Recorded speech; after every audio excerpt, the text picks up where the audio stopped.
warahmatullahi wabarakatuh. Om Swastiastu, Shalom, Namo Buddhaya, Salam Kebajikan.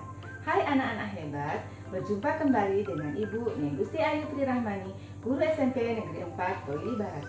Pada video kali ini, Ibu akan mengajak kalian untuk belajar IPA fase D kelas 7 dengan topik perubahan materi, yaitu perubahan fisika dan perubahan kimia. Jangan lupa berdoa terlebih dahulu ya. Adapun tujuan pembelajaran yang ingin kita capai setelah pembelajaran nanti adalah mengidentifikasi perubahan zat dalam kehidupan sehari-hari sebagai perubahan kimia atau perubahan fisika. Perubahan suatu materi dapat berlangsung melalui dua cara, yaitu perubahan fisika dan perubahan kimia. Yang pertama kita bahas terlebih dahulu tentang perubahan fisika. Perubahan fisika adalah perubahan zat yang tidak menghasilkan zat yang jenisnya baru. Zat yang mengalami perubahan fisika dapat kembali ke wujud semula. Komposisi materi zat tersebut juga tidak berubah. Misalnya es yang mencair, baik dalam bentuk padat maupun dalam bentuk cair, keduanya tetaplah air. Dalam rumus kimianya adalah H2O. Contoh perubahan fisika yang lain diantaranya, yang pertama, terjadi perubahan bentuk. Di sini kalian bisa melihat ada 3 contoh. Yang pertama, kertas. Kertas yang disobek-sobek hanya mengalami perubahan bentuk yang tadinya lebih lebar menjadi lebih kecil-kecil. Kemudian, kayu yang dipotong-potong membentuk sebuah kursi. Kemudian, contoh yang ketiga, kalian bisa melihat beras yang ditumbuk menjadi tepung. Jadi dari ketiga contoh tadi hanya terjadi perubahan bentuk dan ukuran, tetapi tidak terjadi perubahan sifat molekul zat. Yang kedua, terjadi perubahan wujud. Pada perubahan ini hanya terjadi perubahan wujud zat. Kalian bisa melihat pada contoh yang pertama, yaitu lilin yang dilelehkan. Lilin yang dilelehkan hanya berubah wujud dari padat menjadi cair. Yang kedua, kalian bisa melihat gula yang dilarutkan ke dalam air. Saat gula dilarutkan ke dalam air, maka gula tetap ada di dalam air, terbukti dengan rasanya yang manis, walaupun secara wujud gula tidak terlihat lagi berupa padatan. Dan yang ketiga, air yang mendidih akan berubah wujud dari cair menjadi gas.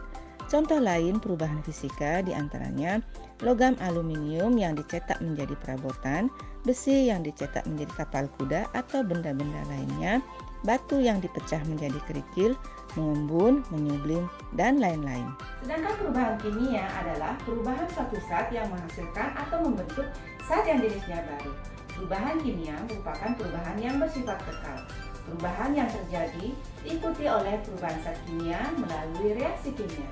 Zat kimia dapat terjadi melalui beberapa proses, diantaranya yang pertama melalui pembakaran. Misalnya saat kayu yang dibakar, kalian bisa memperhatikan apakah kayu sebelum dan sesudah dibakar merupakan zat yang sama. Kayu sebelum dibakar mengandung serat selulosa, tetapi setelah dibakar berubah menjadi arang atau karbon. Dengan demikian, pada proses pembakaran, kayu diperoleh zat yang baru memiliki sifat yang berbeda dengan sifat sebelumnya. Perubahan kimia juga dapat terjadi melalui proses pembusukan. Misalnya, nasi ataupun sayur-sayuran yang membusuk. Kemudian, proses perubahan kimia juga terjadi pada besi yang berkarat. Zat baru yang terbentuk dalam perubahan kimia disebabkan adanya perubahan komposisi materi. Perubahan tersebut dapat berupa penggabungan sejumlah zat atau penguraian suatu zat. Adapun ciri-ciri perubahan kimia antara lain, yang pertama terbentuknya zat baru, yang kedua adanya perubahan warna, yang ketiga terbentuknya gas, yang keempat terbentuknya endapan, dan yang kelima adanya perubahan energi. Untuk ciri yang pertama sudah dijelaskan pada video sebelumnya, yaitu kayu yang dibakar menjadi arang. Ciri yang kedua yaitu adanya perubahan warna. Suatu reaksi kimia dapat menghasilkan warna yang berbeda sebab ketika suatu reaksi kimia berlangsung, maka terjadi perubahan komposisi dan terbentuk zat baru yang mungkin memiliki warna yang berbeda. Contohnya, reaksi antara tembaga sulfat dengan air. Warna tembaga sulfat adalah putih, apabila ditambahkan air, warnanya berubah menjadi biru. Warna biru tersebut adalah warna senyawa baru yang terbentuk. Yang berikutnya adalah terbentuknya gas. Beberapa reaksi kimia tertentu dapat menghasilkan gas. Contoh reaksi kimia yang dapat membentuk gas adalah reaksi antara logam magnesium dan asam klorida. Gas yang terbentuk dapat dilihat berupa gelembung-gelembung kecil. Gas tersebut adalah gas hidrogen. Ciri berikutnya adalah terbentuknya endapan. Reaksi pengendapan adalah reaksi yang menghasilkan suatu senyawa yang berbentuk padatan. Padatan tersebut tidak larut atau tidak tercampur secara homogen dengan cairan di sekitarnya sehingga disebut endapan. Ciri yang lain adalah terjadinya perubahan suhu. Hal ini dapat terjadi karena pada reaksi kimia disertai dengan perubahan energi. Salah satu bentuk energi yang sering menyertai reaksi kimia adalah reaksi panas. Dengan demikian, terjadinya perubahan kimia akan ditandai dengan perubahan energi panas atau aliran kalor dari atau ke lingkungan. Akibatnya, suhu akhir reaksi menjadi lebih tinggi atau lebih rendah dari suhu preaksinya. Contoh perubahan kimia lainnya yaitu singkong menjadi tape, susu menjadi keju, susu menjadi yogurt, dan masih banyak lagi contoh lainnya.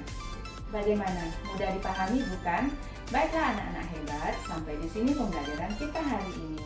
Semoga apa yang Ibu sampaikan dapat dipahami dan bermanfaat untuk kalian semua.